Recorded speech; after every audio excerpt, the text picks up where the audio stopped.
Depuis le 28 mars 2020, ACI a engagé une campagne de proximité pour encourager les populations à la prévention contre le Covid-19. Et depuis ce jour, dans nos contacts sur le terrain avec les populations, il est ressorti deux choses fondamentales.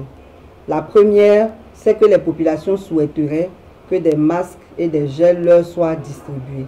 La seconde, c'est que les populations souhaitent également que des vivres leur soient distribués parce que depuis le début de cette pandémie, toutes les activités sont au ralenti, beaucoup ont perdu leurs activités et donc le pouvoir d'achat des populations a baissé, de sorte que les gens arrivent à peine à se nourrir et c'est donc difficile de vivre le confinement, encore moins acheter des masques.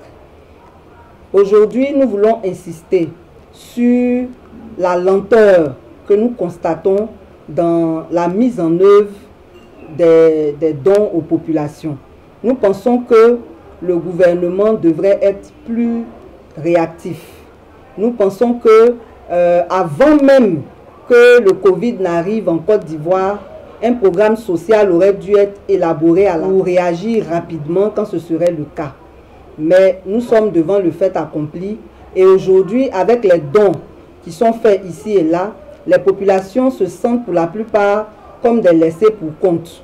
Parce qu'elles apprennent, elles regardent à la télé qu'il y a des dons qui sont offerts, mais ça n'arrive pas à leur niveau. C'est pour cela que depuis le début, ACI demande qu'un véritable plan social soit mis en œuvre, qu'il soit expliqué aux populations, que les populations sachent comment avoir accès à ces dons. À ce propos, nous avons des propositions à faire parce que nous pensons qu'il y a urgence.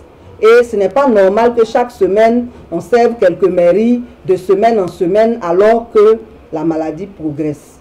Nous pensons qu'il serait intéressant que le gouvernement serve toutes les mairies, si possible, en même temps, en expliquant aux populations comment avoir accès à ces fonds. Et ce que nous proposons, c'est que les mairies convoquent les chefs de quartier.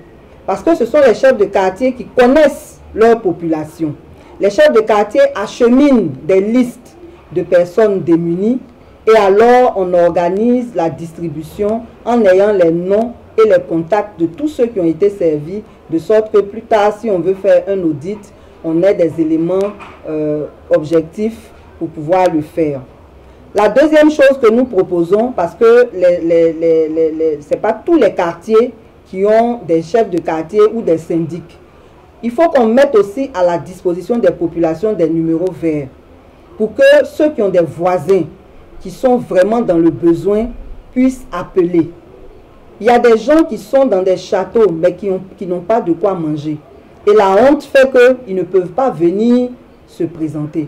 Mais les voisins les connaissent. Ceux-là aussi ont besoin d'aide.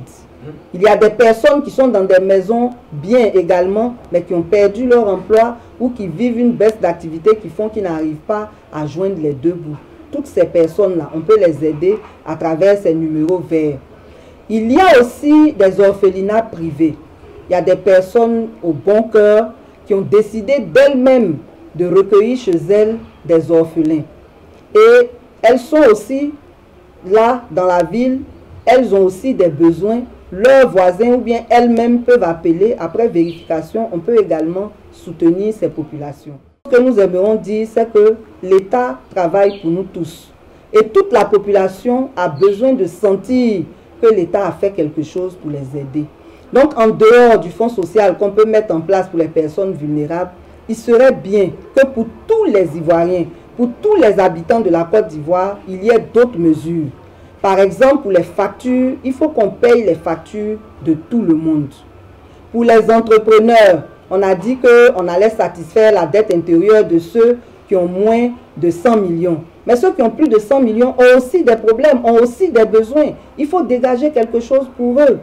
Mais pour revenir à la population générale, ce qu'on souhaiterait, c'est proposer une subvention. Si on subventionne le riz, le lait, le sucre,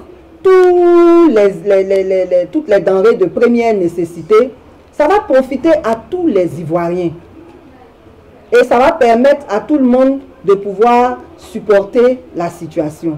On subventionne également les masques, les gels, tout le matériel de protection. Nous pensons que tous les milliards qui ont été dégagés là, on peut quand même prendre une partie pour faire ça, de sorte que de façon juste et équitable, chaque Ivoirien sente que l'État a fait quelque chose pour lui.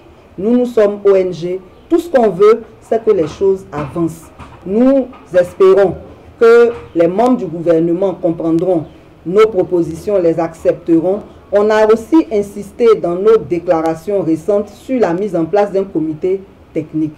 Parce que tout ce que nous sommes en train de dire là, c'est nous-mêmes en tant que ACI, notre bureau, on s'est assis, on a réfléchi et on a fait ces propositions.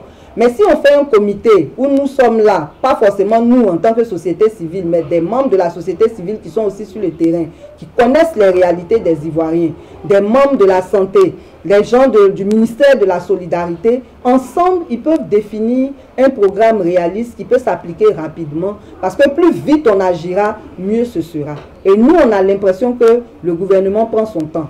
Et ça, c'est vraiment dangereux. Parce qu'actuellement, ils ont annoncé que c'est à Cocody et à Marcory qu'il y a le plus de cas.